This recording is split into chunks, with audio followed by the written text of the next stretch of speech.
Amen. Est-ce qu'on peut faire du bruit dans la maison de l'Éternel? Est-ce qu'on peut adorer l'Éternel et l'acclamer? Est-ce qu'on peut acclamer le roi des rois? Alléluia. Merci Seigneur Jésus. Tu es Dieu, tu es Dieu. Merci. Pendant que nous sommes debout, nous allons faire une lecture, la première. Nous allons prendre nos Bibles, lire dans 2 Timothée chapitre 4. À partir du 2e verset jusqu'au 5e. Prêche la parole. Insiste en toute occasion, favorable ou non. Convainc, reprend, exhorte avec toute patience et en instruisant. Car il viendra un temps où les hommes ne supporteront plus la saine doctrine, mais au gré de leurs propres désirs, avec la démangeaison d'écouter, ils se donneront maître sur maître. Ils détourneront leurs oreilles de la vérité et se tourneront vers les fables. Mais toi, sois sobre en tout. Supporte les souffrances. Fais l'œuvre d'un évangéliste. Remplis bien ton service. Amen. Est-ce que tu peux m'aider à dire à ton voisin, mais toi, sois sobre en tout? Est-ce que tu peux répéter, mais toi, sois sobre en tout? Est-ce qu'on peut ajouter, supporte les souffrances. Dis-lui avec assurance, mon frère, supporte les souffrances. Ma sœur, supporte les souffrances. Amen. Est-ce qu'on peut acclamer pendant qu'on reprend nos places? On acclame le Seigneur des armées, les lions de la tribu de Juda. Mes frères et sœurs, je vous salue au nom précieux de Jésus-Christ. Disons-nous que ce jour est particulier. C'est un jour où Dieu a choisi pour te toucher. C'est un jour où Dieu a choisi pour te parler. C'est un jour où Dieu a choisi à tourner la page de ton histoire. Est-ce que quelqu'un est d'accord avec moi? Il y a un temps pour tout.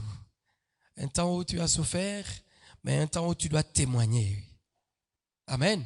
Et c'est pourquoi notre thème que nous sommes en train de clôturer lors de ces trimestres ici, c'est aller loin avec le Seigneur, mais dans son sous-thème, aller loin dans le témoignage. Amen. Plusieurs orateurs sont passés tout au long de ce trimestre, ils ont parlé autour de ce sous-thème. Aller loin dans les témoignages. Ils ont donné des définitions, ils ont donné des concepts autour de ces sous-thèmes. Mais par la grâce de Dieu, nous allons prendre un peu de temps seulement. C'est un séminaire de prière. Nous allons prendre un peu de temps. Je bénis le Seigneur pour l'officiant. Il nous a amenés dans l'adoration. Et il va encore une fois nous plonger dans l'adoration. Parce que le Seigneur, quand il t'aura touché, tu manqueras des mots à lui dire pour l'adorer. Amen. Et il y a un frère qui disait, allez Moloto, même quand tu manqueras des mots, ton cœur va l'adorer. Et même si le cœur ne peut pas l'adorer, ton silence va l'adorer. Amen. Aujourd'hui, même si tu ne parles pas, le silence, ton silence va adorer Dieu de ce qu'il va faire. Et donc, le premier passage que nous avons lu, le Seigneur nous exhorte, il nous recommande de prêcher la parole de Dieu. Il nous recommande de convaincre. Mais il nous recommande aussi d'être sobre. Et c'est là où ça a attiré mon attention. Il nous dit de supporter les souffrances. Alors, j'étais en train de voir, d'un côté, Nous devons aller loin pour témoigner. Mais de l'autre côté, Dieu nous dit, supporte la souffrance. Donc c'est comme quelqu'un qui doit témoigner, mais avant de témoigner, il doit passer par la souffrance. Je dis à quelqu'un, la souffrance par laquelle tu passes aboutira au témoignage. Est-ce que quelqu'un m'a entendu? Par laquelle tu passes aujourd'hui, c'est la souffrance. Un chemin rocailleux, un chemin dur. Tu as des épines à tous les niveaux. Onyatana lokolo épine. Otombola mutubo épine. Yesu tina maboko misapi na ye bisika nyonso na makolo basete. Mais Dieu était en train de le préparer afin qu'il reçoive un nom au-dessus de tout nom. Est-ce que quelqu'un m'entend? Tu recevras le nom au-dessus de tout nom, mais après avoir été où? Dans la souffrance. Et cette souffrance, tu vas la traverser. Les psalmistes disent, même quand je marche dans la vallée de l'ombre de la mort, est-ce que quelqu'un peut acclamer le Seigneur Jésus? Oui, tu traverses juste. Tu es en train de traverser. Mais je te dis, ma soeur, mon frère, il y a un témoignage que tu vas toi-même sortir de ta bouche. Je me souviens d'un groupe de mamans, les Kunda Sisters. Ils chantaient, balobi miracle kotana nzoto. Et bon, on a ça nini? Obi msani. Alléluia. Tika na poko na lelo miracle kotana nzoto mutu moko abimisa louange. Miracle kotana vie ya mutu moko abimisa témoignage. Même témoignage au batu bayoka na nute ogobima libando bandiko tato la poete nzamba sali. Alléluia. Nous prêchons l'Éternel qui est le même hier, aujourd'hui, éternellement. Revenons un peu à ce que nous voulions dire. Nous avons vu plusieurs définitions de témoignage. Mais nous nous sommes dit aujourd'hui, on peut en retenir quelques-unes. Et ce qui va nous amener à ce que nous comprenions notre petit sous-thème qui est ce que cache le témoignage. Amen. Le grand thème allait loin avec le Seigneur. Le sous-thème trimestriel allait loin dans le témoignage. Et les sous-thèmes d'aujourd'hui, c'est que cache le témoignage. Autrement dit, le non-dit du témoignage. J'ai pris quelques définitions du mot témoignage. Simplement, on dit que témoigner ou le témoignage, c'est une déclaration de ce que l'on a vu, entendu, servant à établir la vérité. Une fois, Papa Chilumba, ici de passage, il nous avait parlé suffisamment de ça. Il a dit, quand on parle de témoignage, il y a l'intervention de quelques personnes. Les personnes qui ont vécu, les personnes qui ont vu et les personnes qui ont entendu. Et il nous a parlé aussi de types de témoins. Il y a des témoins oculaires, il a vu, mais il y a un autre témoin, il n'a que entendu. Il y a un autre témoin, il a peut-être appris. Mais ici, on nous dit que le témoignage, c'est une déclaration de ce que l'on a vu. Amen. Alors, quand nous devons aller loin dans le témoignage, ça veut dire que le Seigneur nous prépare à dire ce que nous aurons vu. Amen. Non seulement nous aurons dit ce que nous aurons vu, mais nous aurons aussi dit ce que nous aurons entendu. Tangu na uyoka kenzamba simbiawa na gotatola.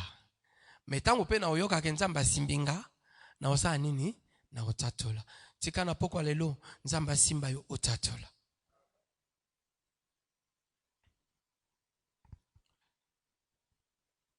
Une autre définition,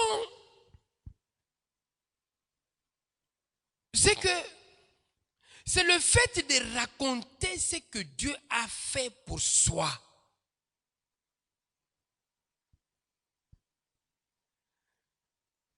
Le fait de raconter ce que Dieu a fait pour soi, ça signifie que tu es en train de témoigner.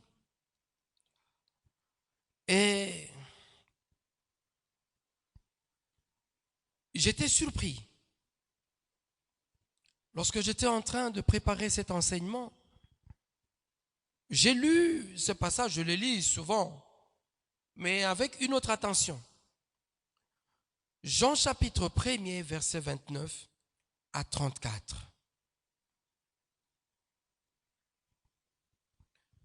Et là, c'est Jean-Baptiste lui-même. Je disais Jean chapitre 1er, 29 à 34.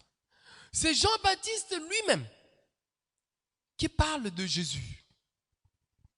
Il dit, moi, je vous baptise d'eau. Mais après moi, il y a un autre qui vient. Il vous baptisera du Saint-Esprit. Et il commence à dire, celui-là, il est venu avant moi. Mais il parle de quelqu'un qu'on n'a pas encore vu. Lui, on l'a vu venir. Mais il dit non, lui là, il m'a précédé. Et il continue à dire, moi là, je ne peux même pas lui ouvrir les lacets de ses chaussures ou sandales. Je ne peux pas. C'est lui-là qui vient.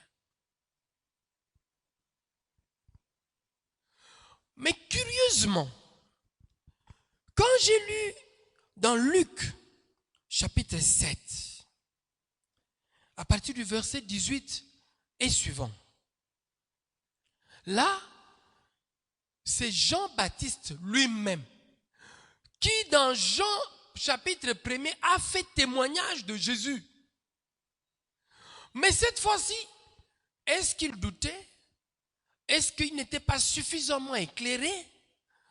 Il demande à ses disciples, venez, bokende nanu epai ya Yesu, botuna ye. Est-ce que oyo tobandai kozela utakala ezaye to mususu akoya bongo to continue kozela? Amen. Est-ce que vous voyez une contradiction entre les deux? Mais qui a fait les témoignages, le premier témoignage sur Jésus, n'est-ce pas Jean-Baptiste? Mais cette fois-ci, c'est Jean-Baptiste qui dit, je veux avoir un cœur net. Est-ce que celui où nous devons attendre un autre? La réponse de Jésus, lorsque ces gens sont arrivés, cette réponse m'a rendu heureux. Jésus, il entend. Nous sommes venus parce que Jean-Baptiste nous a envoyés auprès de toi la source sûre pour demander, est-ce que c'est toi ou c'est quelqu'un d'autre qui va venir? Est-ce que c'est toi le Messie ou nous devons encore attendre? Mais Jésus leur dit, Bovanda, Avandisibango. Il a continué son travail. C'était quoi le travail? Pendant qu'ils étaient là, les paralytiques étaient guéris. Les malades guéris, les démoniaques délivrés, ceux qui avaient des problèmes résolus, les miracles s'accomplissaient là-bas. Après, Jésus les regarde. Il leur dit, allez lui dire ce que vous avez vu. Est-ce que quelqu'un peut dire Amen?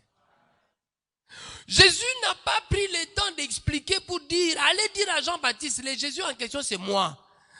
Non, ce que vous avez vu, allez lui dire. Non, je dis à quelqu'un, ce que Dieu va faire dans ta vie, ça va témoigner plus que les mots. Est-ce que quelqu'un a compris? Dieu va te délivrer, Dieu va t'assister, Dieu va te visiter, Dieu va changer ta situation. Et cette situation-là qui a été changée par Dieu va commencer à parler. Amen. Il était aveugle, nous allons en parler. Il rencontre le Seigneur. Il était connu aveugle. Il ne connaissait pas les gens, mais il entendait les voix. Et quand Jésus est venu, Jésus a opéré un miracle dans sa vie. L'aveugle voit. On commence à lui poser des questions à gauche et à droite. Il dit, écoutez, vous me fatiguez avec vos questions. Tout ce que moi je sais, j'étais aveugle. Quelqu'un est venu. Il a pris la boue. Il a mis la salive. Il a fait une pâte. Il a mis à mes yeux. Je ne voyais pas avant, mais que j'ai vu. Vous pouvez beau me raconter. Mais tout ce qui m'intéresse, c'est ce qu'il a fait. Donc je dis à quelqu'un, on peut beau dire, mais ce qui t'intéresse ce soir, c'est que Dieu agisse pour que le témoignage parle de Jésus-Christ. Non, nous n'allons pas défendre Jésus-Christ avec nos mots. Et je me souviens que dans la Bible, dans Juge, il y a un papa qui a réagi de la sorte. C'est le papa de Gédéon. Gédéon vient, il dit, écoutez, Dieu l'a appelé. Lui commence à résister. Dieu lui dit, vaillant héros. Il lui donne mandat. Mais dans ce que Gédéon a commencé à faire, il a commencé à détruire les autels de Baal. Et la nuit, il a fait cette opération-là en train de détruire les autels de Baal. Et les gens de Baal sont venus chercher Gédéon pour lui faire du mal. Il rencontre le père de Gédéon. Qu'est-ce que vous cherchez? Non. Gédéon. Asalini. Oh, bah, hôtel Nabiso Nyon sur Baal à Panzi. Il a donné une réponse nette. Si Baal est Dieu, qu'il fasse quoi? Qu'il se venge. Non, je dis à quelqu'un, si l'Éternel, notre Dieu, le tout-puissant Seigneur que tu sers, est ton Dieu, laisse que lui-même il témoigne au travers de ce qu'il va faire dans ta famille. Qu'il témoigne de ce qu'il va faire dans cette église, qu'il témoigne de ce qu'il va faire dans notre pays, qu'il témoigne de ce qu'il va faire lui-même. Amen. Dieu est merveilleux. J'étais allé quelque part, j'étais un peu enfant, mais en train de me débrouiller à chercher la vie. On arrive, moi, j'ai quitté Bandundu, je me retrouve au Kasaï. Et je suis allé dans un groupe de gens. Arrivé là-bas, c'était les gens de ma famille élargie. Curieusement, quand nous sommes arrivés dans la famille, qu'ils disaient que c'était notre famille, la même nuit, on m'a renié. C'est le père de la famille qui se lève très tôt matin à 4 heures. Il commence à parler. Ce qui moi noyo a vandiawa yo nazo benganayo. J'entendais quelqu'un dire, mais je ne pouvais pas m'imaginer qu'il s'agissait de moi. Et le matin, 5 heures, on se réveille. Et les papas continuent à parler à haute voix. Et là, j'ai compris qu'il s'agissait de moi. Et il s'agissait également de sa femme. Comme nous, on était du côté de sa femme, selon ce qu'on m'avait raconté. Alors le papa dit à sa femme, ce qui moi no yo, a keite, a longwete, yo nazo benganayo. Mais moi, je ne connaissais même pas les villages dans lesquels on était. Et les papas parlaient, ils parlaient. Au point que finalement, il s'adressait à moi et les larmes commençaient à couler de mes yeux. Il dit, yo, ce que l'on voit, maman na yo, nazo benganaye. Na yo, boket. Entre-temps, il a pris sa pelle. Il est allé creuser. Omoni, ba, wese, obati molaka. Papa, ake, abandi ko timola. Et le Seigneur qui est merveilleux m'a inspiré d'aller accompagner papa dans le travail. C'est même papa là. Il creusait, à un moment donné, il était un peu là. Entre-temps, pendant qu'il creusait, il parlait. Je m'approche de lui. Je dis, papa, est-ce que je peux t'aider? Il me regarde. Il n'a rien dit. J'ai pris l'appel. Namakasi à moi, mon bali jeune. Nabandi go timola. Nazoboa kamabele. Entre-temps, le Seigneur a fait quelque chose. On n'entendait plus la voix de la personne qui criait. Dans la famille, on a compris qu'il y avait un calme. Maintenant, tout le monde cherchait à savoir qu'est-ce qui a calmé le bruit. Chacun sortait regarder. On lorgnait, on regarde, on voit. On ne voit pas Vital. Moi, on ne me voyait plus, mais on voyait les papas debout. Et à un moment donné, on a commencé à collaborer. Moi, je suis là-bas, je lui dis, papa, pèse à la cantine. Il me donne le seau. Nathan dit, si ma belle, papa Zoa, il prend. Il jette. Papa paie ça. Maintenant, on a commencé à collaborer.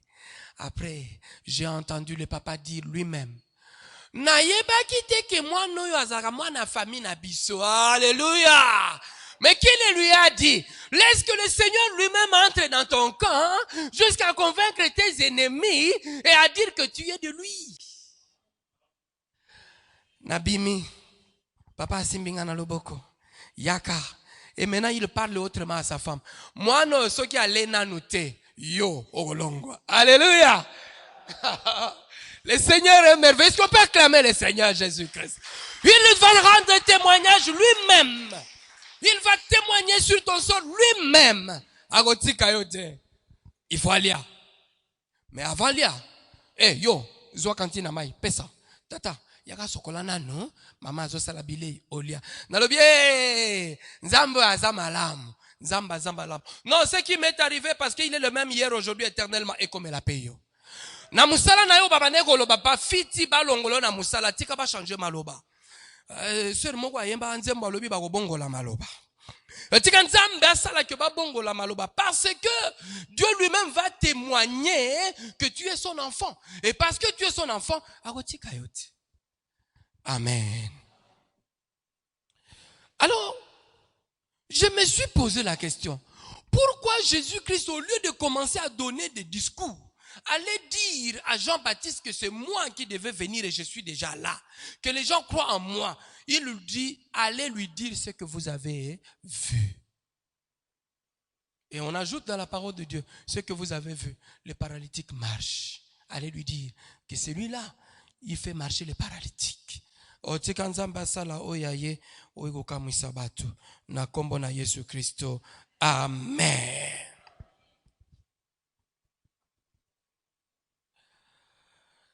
Alléluia. Voilà pourquoi je demande à Dieu des miracles dans ma vie. Dans Hébreux chapitre 13, verset 8, il est écrit que Jésus-Christ est le même hier, aujourd'hui, éternellement. Non.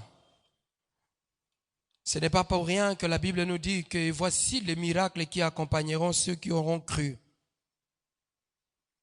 Et je peux dire que les miracles qui nous accompagnent, c'est les paniers de témoignages.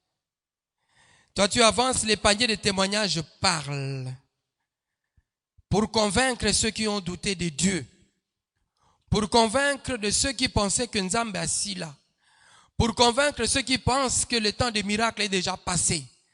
Que les miracles parlent. Mais maintenant, mes frères et sœurs,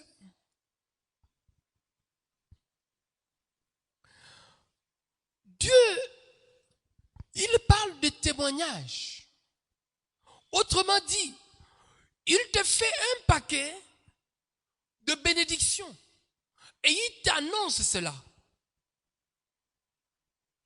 Mais que cache ces témoignages? Qu'est-ce qui est derrière ces témoignages?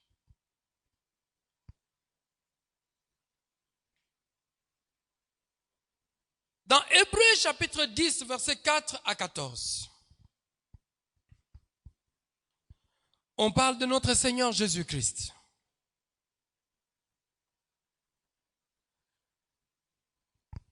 Jésus-Christ, il s'est sacrifié. Jésus-Christ a tout abandonné. Il est descendu. Et pourquoi il est descendu? C'est pour que toi et moi nous soyons sauvés. Mais je ne dis pas point. Mais c'est aussi pour que lui, il reçoive le nom au-dessus de tout nom. Et qu'en son nom, tout genou fléchisse. Ça, c'est les témoignages. Mais avant d'en arriver à l'élévation, il est passé par quoi? par les souffrances. C'est pourquoi dans 2 Timothée que nous avons lu, il est écrit, mais toi, sois sobre, toi supporte les souffrances. Parce que, après tes souffrances, il y a un témoignage. Est-ce que quelqu'un est avec moi? Après tes souffrances, il y a un témoignage. Dans Genèse chapitre 13, verset 14 à 18. Dieu parle d'Abraham. Alors que Dieu appelle Abraham père de la multitude. Alors que Dieu lui dit que des descendances seront bénies en toi. Lui-même Abraham, sans enfant. Le témoignage est là. Tu seras le père de la multitude. Mais les vécus d'Abraham, ça n'a rien à voir. Je dis à quelqu'un, ta vie ne dépend pas de ce que tu vis maintenant. Mais ta vie dépend de ce que Dieu a dit que tu seras. Est-ce que quelqu'un est avec moi? Ton témoignage aujourd'hui, tu peux le manquer. Mais Dieu te dit demain, tu vas témoigner. Abraham ne savait pas.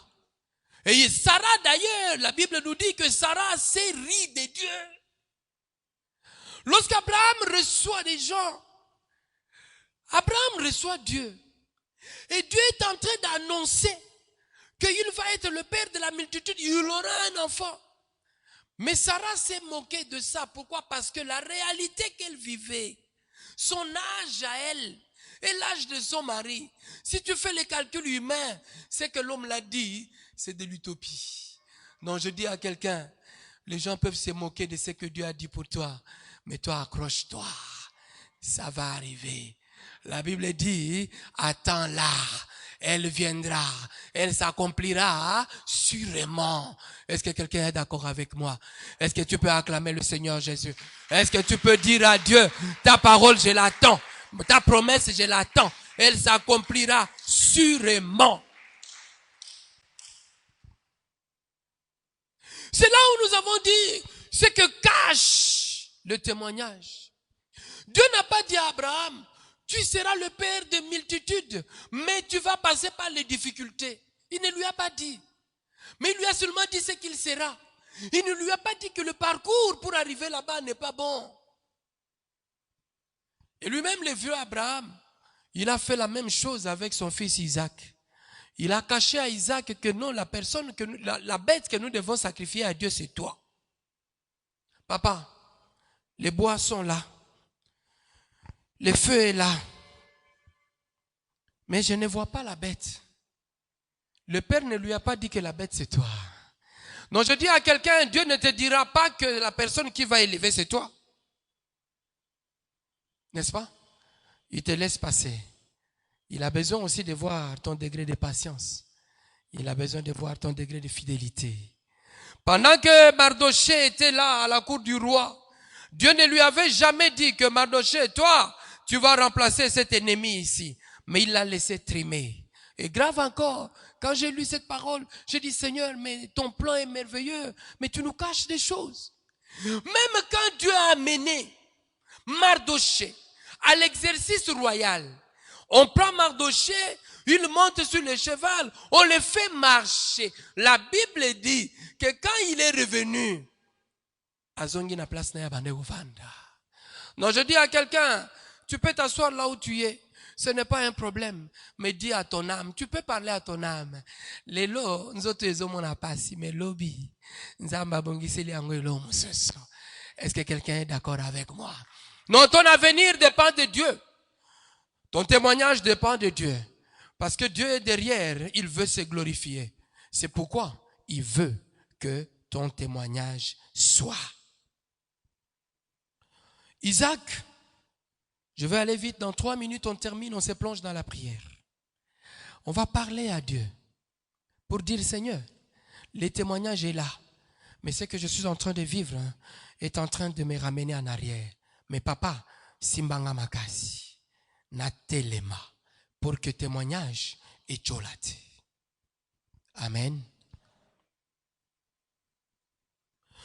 Dieu dit dans Genèse chapitre 26, verset 1 à 4, à Isaac, je te bénirai.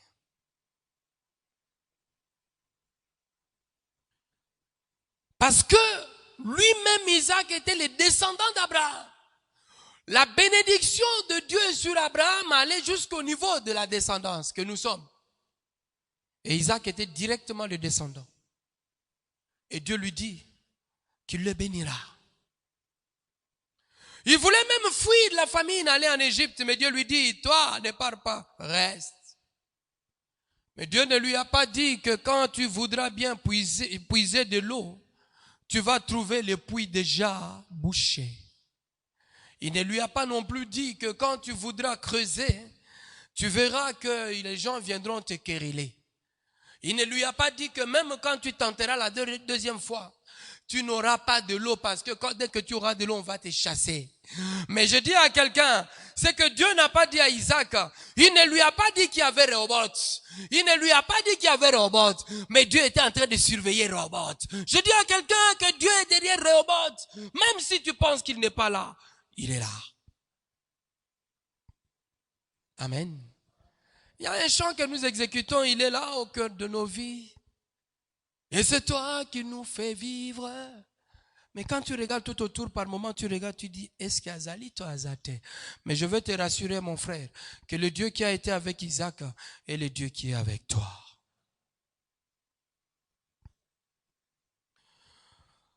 La Bible nous parle dans Genèse chapitre 28, versets 25 à 29, de l'histoire de Jacob qui a été béni par son père. Oui, je veux mourir, mais avant de m'en aller, je veux bénir. Amène-moi le gibier, je vais manger, et puis je vais te bénir. Et là, il parlait du fils aîné. Mais Jacob est passé. Nous n'entrons pas dans tous ces détails. Ce qui s'est passé, c'est quoi? C'est que, finalement, Jacob a été béni. Mais son père, en le bénissant, il ne lui a pas dit qu'il y avait un Laban qui va les faire souffrir. En le bénissant, il ne lui a pas dit que tu auras une tentative de mariage, mais qui va échouer en premier lieu. Tu n'as pas vu que Rachel, mais il y a aussi Léa qui t'attend. Non, je dis à quelqu'un, le Seigneur nous appelle au témoignage, mais il nous cache des choses. Parce que lui-même, il est au contrôle de ces choses. Jacob va aller et il va passer des moments très difficiles. Il va travailler 7 ans. Cela n'a pas suffi, il a travaillé encore 7 ans. Et même alors, il n'a rien eu.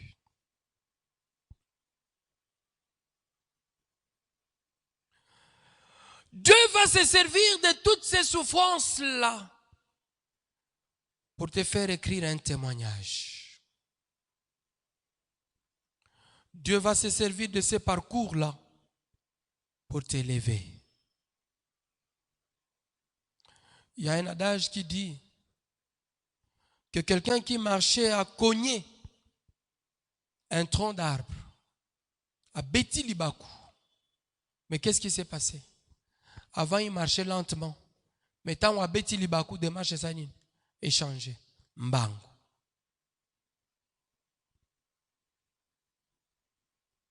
Dieu va se servir de non-dit du témoignage pour t'amener au témoignage. Mais seulement 3 choses. Tu devras être là où il veut que tu sois. Amen. Tu peux souffrir. Peut-être te dire que cette souffrance que j'endure, il y a un témoignage derrière. Mais pourvu que tu sois là où Dieu veut que tu sois. Ceux qui osent panzi, osent. Et la Bible nous parle de quelqu'un. Il s'agit d'Élie. Dans 1 Roi chapitre 17, verset 1 à 10. Élie a prié qu'il ne pleuve pas. Il n'a pas eu de pluie 3 ans et demi. Mais cette sécheresse l'a affecté aussi. Et lorsque Dieu veut épargner la vie de Élie, il lui dit, mais toi, va au torrent de Kérit, reste là. Les corbeaux viendront te nourrir là. Je me dis, si Élie s'était déplacé d'un pas, les corbeaux seraient venus là-bas, ne l'auraient pas trouvé, seraient rentrés avec la nourriture. Mais toi, mon frère, ne te déplace pas. Reste là où Dieu veut que tu sois. Amen. Non, ça peut traîner la bénédiction que tu attends, le témoignage que tu attends, au point que tu te dis, non. Ah ouais, Oumeli, tu as une solution. Au moment où tu vas partir, Dieu viendra te visiter, mais tu ne seras pas là. Et tu vas rater. C'est comme ça que la Bible nous parle de 10 vierges. Les 5 qui étaient folles. Au moment où le Seigneur est venu, le mari est venu, elles n'étaient pas là. Elles sont allées chercher quoi? De l'huile ou du pétrole. Mais là, le Seigneur est venu. Il a pris celle qui était prompte, qui était prête, qui était présente. Il est parti avec elle. Non, je dis, mon frère, si tu attends que tu ailles loin avec les témoignages, il faut que tu restes là où Dieu veut que tu sois. Est-ce que quelqu'un est d'accord avec moi? Si déjà tu penses que tu es en train de t'écarter, nous allons prier pour dire à Dieu, Seigneur, Zongi Sangai. La deuxième chose, sois discipliné et déterminé. Tu veux aller loin dans les témoignages, mais non, sois discipliné, sois déterminé. Je prends une petite discipline que Jésus-Christ nous a montrée à sa résurrection. Quand je lisais Jean chapitre 20, versets 16 à 17, je me suis dit, est-ce que Jésus a compris ce qu'il avait fait? Les femmes partent, elles sont à la tombe, en train de chercher le Messie qu'on ne voit pas. Le Maître, on ne le voit pas. C'est ici qu'on l'avait mis, mais on ne le voit pas. Pendant qu'elles cherchaient, Jésus-Christ lui-même apparaît. Il est là. Marie court pour l'embrasser, pour dire, voilà, balobaki que Jésus dit, hey, Marie, ne me touche pas. Pourquoi? Je ne suis pas encore monté vers le Père. Mon frère, ma soeur, que de fois tu es tenté. Mais le diable vient avec autre chose. La détermination et la discipline. Ce qui n'est pas à toi, ne touche pas. Dieu va te bénir, tu vas témoigner avec ce qu'il t'aura donné. Amen. Et il y a quelqu'un dans la Bible qui a fait ça aussi. C'est Sarah. Elle dit non. Témoignage, Dieu avait dit que non, toi, Abraham, tu seras le père des multitudes. Mais on va trouver une solution. Tu prends ma servante. Tu auras la descendance avec elle. Mais Dieu, dans son plan, ce n'était pas là. C'était Isaac. Je dis à quelqu'un, ta bénédiction ne l'attend pas de l'Orient, ne l'attend pas de l'Occident, ne l'attend pas de la tricherie. Ta réussite à toi, n'attend pas ça de la tricherie. Dieu va te donner. Même si aujourd'hui on te refuse le diplôme, même si aujourd'hui tu souffres, mon frère, ma soeur, cette souffrance va t'amener au témoignage demain. Supporte la souffrance. Un autre cas, c'est une femme. Celle-là, elle a été déterminée. Et je recommande à ma soeur, à mon frère aujourd'hui. Tu es venu, je ne sais pas en venant, qu'est-ce que tu avais. Mais le Seigneur est capable de faire ce que tu veux si tu es déterminé. Cette femme-là est venue. Qu'est-ce qu'elle cherchait?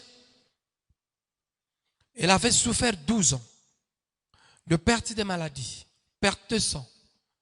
Mais après avoir consulté plusieurs médecins, après avoir dissipé de l'argent, gaspillé de l'argent, elle s'est dit à l'intérieur d'elle-même, je ne sais pas, la Bible ne nous le dit pas.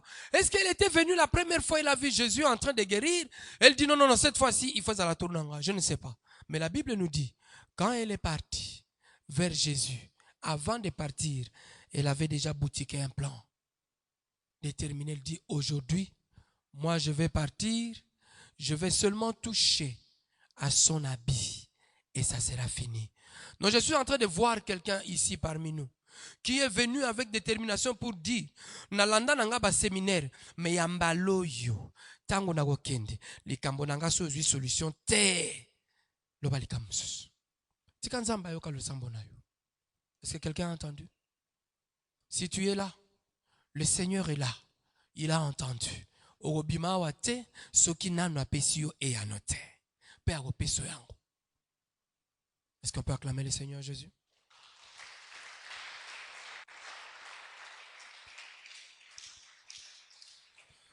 Matthieu chapitre 9, verset 20 à 22 nous dit clairement que lorsque cette femme a touché Jésus, Jésus s'est tourné, il a dit, quelqu'un m'a touché. Au point même que les disciples ont commencé à se poser des questions. Maître, avec cette foule, tu dis, quelqu'un t'a touché. Autrement dit, bon, on dirait que quelque chose ne marche pas. Or, Jésus savait, il y a touché et touché. Et la Bible nous dit que lorsque la femme est venue en tremblant, non, c'est moi. Jésus lui a dit qu'il te soit fait selon ta foi. Et la maladie s'est arrêtée. Je dis à quelqu'un, la maladie avec laquelle tu es venu aujourd'hui à ces cultes, à ces séminaires, que cela s'arrête au nom de Jésus-Christ. Si tu es venu avec un problème qui te ronge, que cela s'arrête au nom de Jésus, à cause du fait que tu es entré dans la présence de Dieu. La troisième chose, crois au miracle de Dieu. Vous savez, il y a des choses qui ne nous arrivent pas dans la vie parce que nous ne croyons même pas au miracle de Dieu. Je veux bien parler français. Parce que nous ne croyons plus. Amen. Quand c'était encore au début, Tobalani, ça fait 1 mois, Zemiezate 2 mois, on croyait encore. Ça fait 1 année, on croit encore. Mais plus le temps avance, plus on ne croit plus. J'ai un neveu qui m'a dit, Papa Vital, je ne crois plus en Dieu. Je ne crois plus au miracle. Tu me parles toujours, tu me prêches. Mais la façon dont je souffre, je ne crois plus. Je lui ai dit, mon fils, je veux maintenant que Dieu agisse pas par rapport à ta foi, mais par rapport au fait qu'il veut se glorifier. Non, que Dieu agisse dans la vie de quelqu'un. Pas parce que tu ne crois plus, pas parce que tu n'as plus de foi, mais plutôt parce que Dieu veut se glorifier. Il va se glorifier. Est-ce que quelqu'un est là? Dieu veut se glorifier dans ta vie. Si tu es là, tu lèves la main, tu dis gloire au Seigneur. Dieu veut se glorifier dans ta vie. Même si tu n'y crois plus, même si tu doutes de la puissance de Dieu, même si tu te dis, il a fait ça dans le passé. Papa Vital vient de parler d'Isaac, c'est dans le passé. Il parle d'Abraham, ça fait des années, ça fait des centaines d'années. Maintenant, je veux dire à quelqu'un, aujourd'hui l'Éternel est capable d'agir, pas par rapport à ta foi, parce qu'il veut se glorifier. Lorsqu'il a changé la vie de Saul en Paul, est-ce que Saul avait cru? Il n'avait pas cru. Mais Dieu voulait se glorifier. Non, je dis à quelqu'un, un miracle va se produire ce soir. Simplement parce que Dieu veut se glorifier au travers du témoignage qu'il va faire. Pas à cause de toi. Tu vas sortir, tu vas dire, est-ce que nous pouvons nous lever, s'il vous plaît? On va dire à Dieu un mot.